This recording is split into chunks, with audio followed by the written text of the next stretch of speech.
Hello YouTube, SentinalhMC back again. Let me get rid of the console. Back again with more Factorio. I wanted to split this into different video because it's going to take a while. But after that little introduction video, I wanted to show you guys a couple of my bases in my various worlds that I've done in various degrees of advancement. This is the first world that I rolled. This is the very first setup that I ever had. And so I wanted to show you because I didn't want to leave you where I left you there because I really decided I needed to show you everything you can do in Factorio, like some more of the stuff. Because I felt that that episode, while it's was not the most interesting. So here we have a bit of a larger base. I've gotten advanced quite a bit further. I've gotten quite a few technologies researched, so I can talk about that also in this video, the research system. So yeah, you can see I've got the same thing I've got basically going on. I've got electric mining drills mining all my resources. This one has actually run out of resources. I can actually show you fix that. So I can just shift 4 to get to the other hotbar on the bottom. Move this back. Shift 1. Place some more stuff there. Shift 3. Put another power supply. And there we go.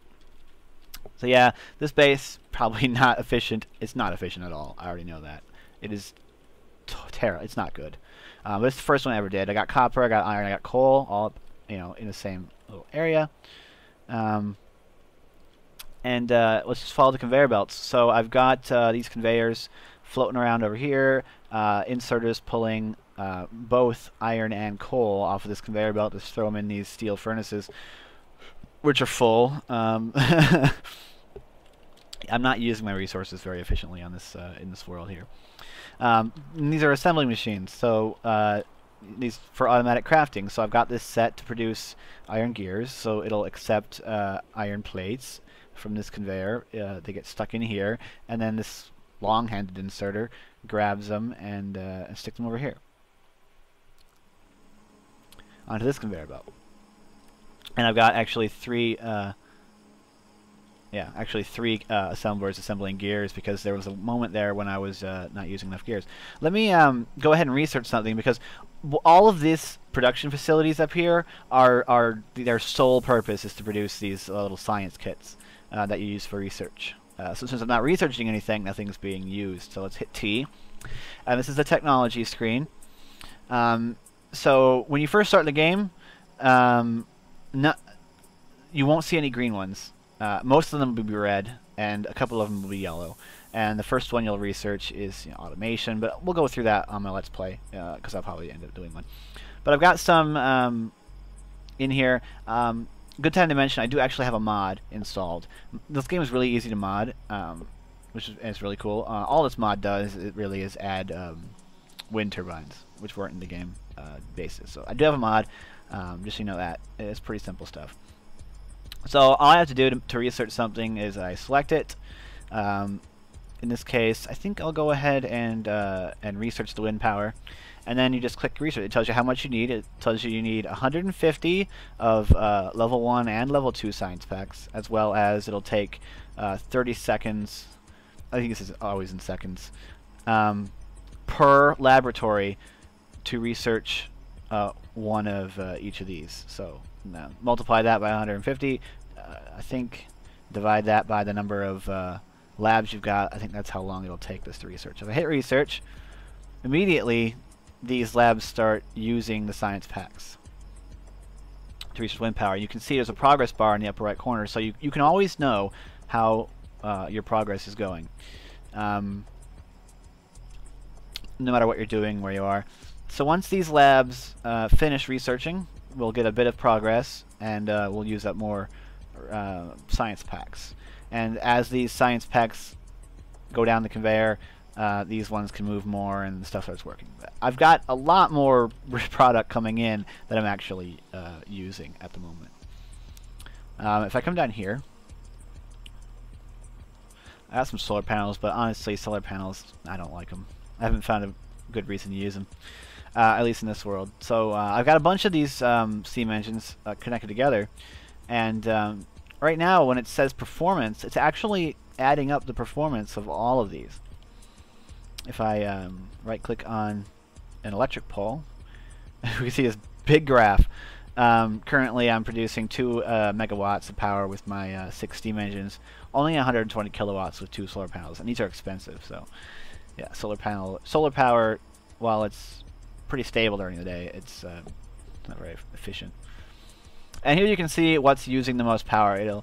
It'll add up all the machines of each individual type and show you automatically ranked by power consumption. So as you can see, generally it's the assemblers and the labs that use the most power, although the electric mining drills are pretty darn close. And this oil refinery jumps up when it's actually got work to do. And you can change this from 5 seconds to 1 minute to get a more stable graph.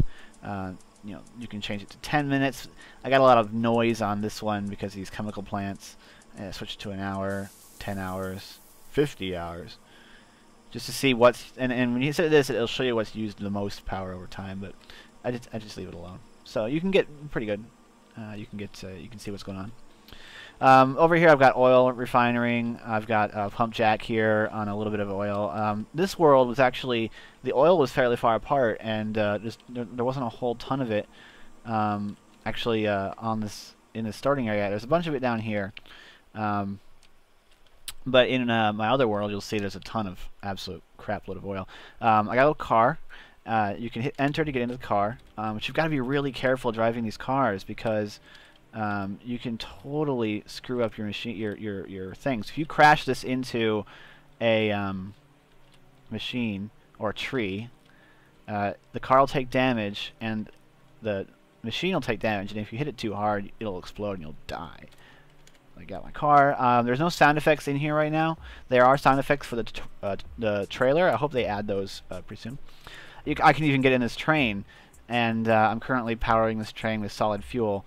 I got a whole bunch of batteries here, but I haven't offloaded them yet because I haven't built that up. But yeah, you can just drive a train. This is pretty fun. And the train will automatically pick its route. But you can also, when you've got multiple tracks like this, you can hold left or right. You can hold, A or D, and then the train will go that way.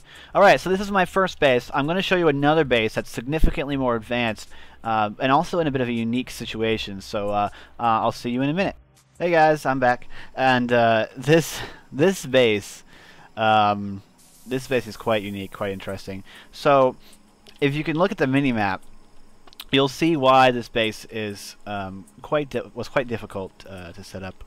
I am literally completely surrounded on all sides by enemies. You can see there's just a ton of hives everywhere.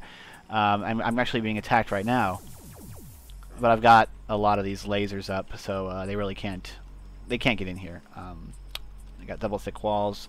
I'm building up triple thick walls, and yeah, they can't get in. I got a train. You can set up trains with automatic routes. I ran out of iron here, basically, in the base, so I've got this train set up.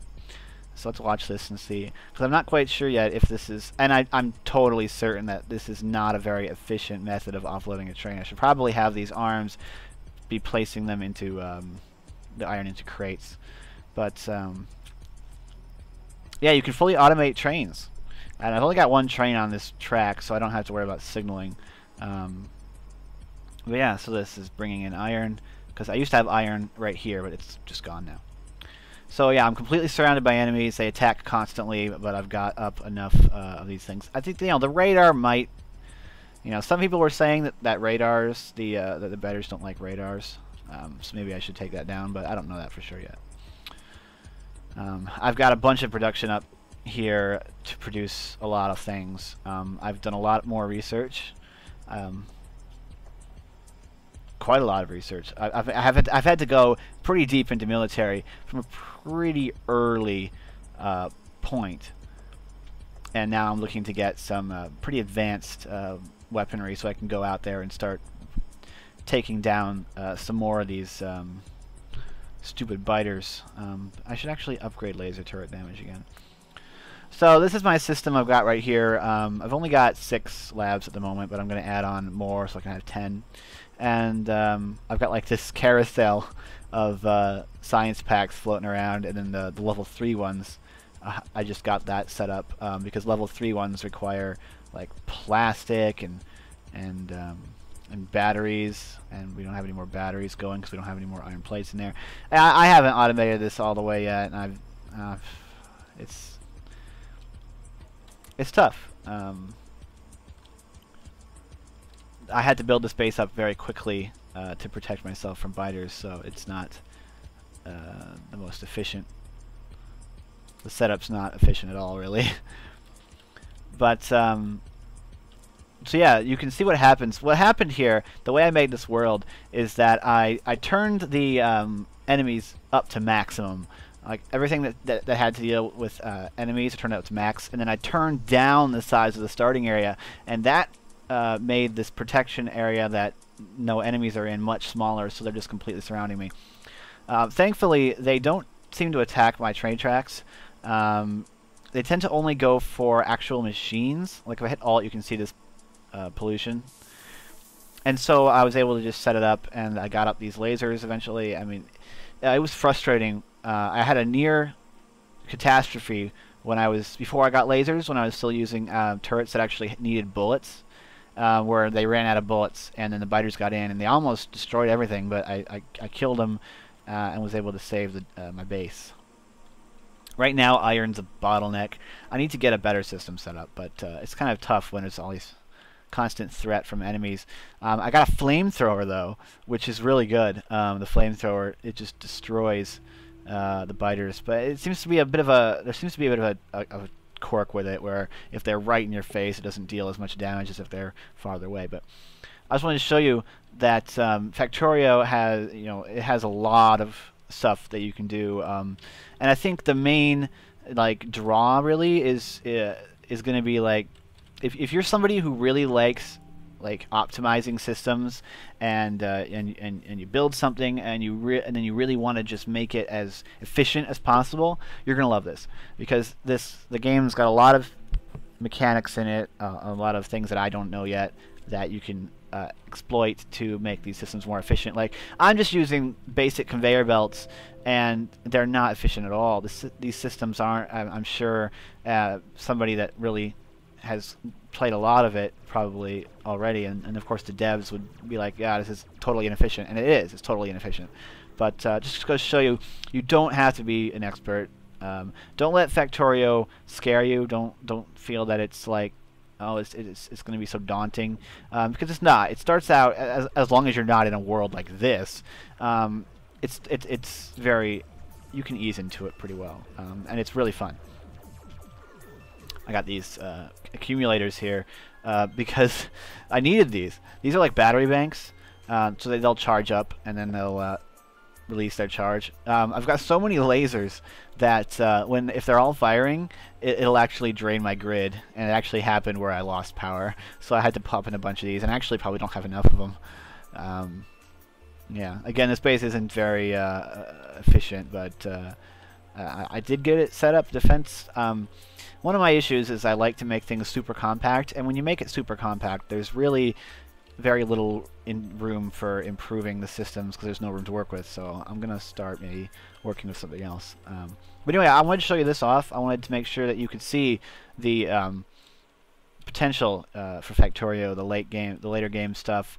I was probably working on this. This is probably 5, 6. I don't know if it's 4 or 5 hours of play to got me to this point, and I'm sure that if you knew more about, if you were better at this game and want to get better, you could get up to this point faster. But that's just how long it took me, because I was having to defend myself constantly. Most of my iron in the early game was going not towards building up my systems, but towards ammo. So yeah, you can see there's a lot of potential. Oop! I'm getting a large-scale attack right now. Down there, you can see the potential as in this game. Flamethrower. It is a lot of fun. Yeah, I really like it. So I hope you guys like it too. It's very cheap to pick up the alpha right now.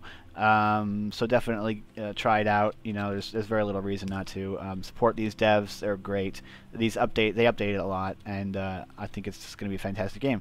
So I hope you've enjoyed both of these Factorio videos. Look for more in the future. I'm SentinalH, and I'm signing out.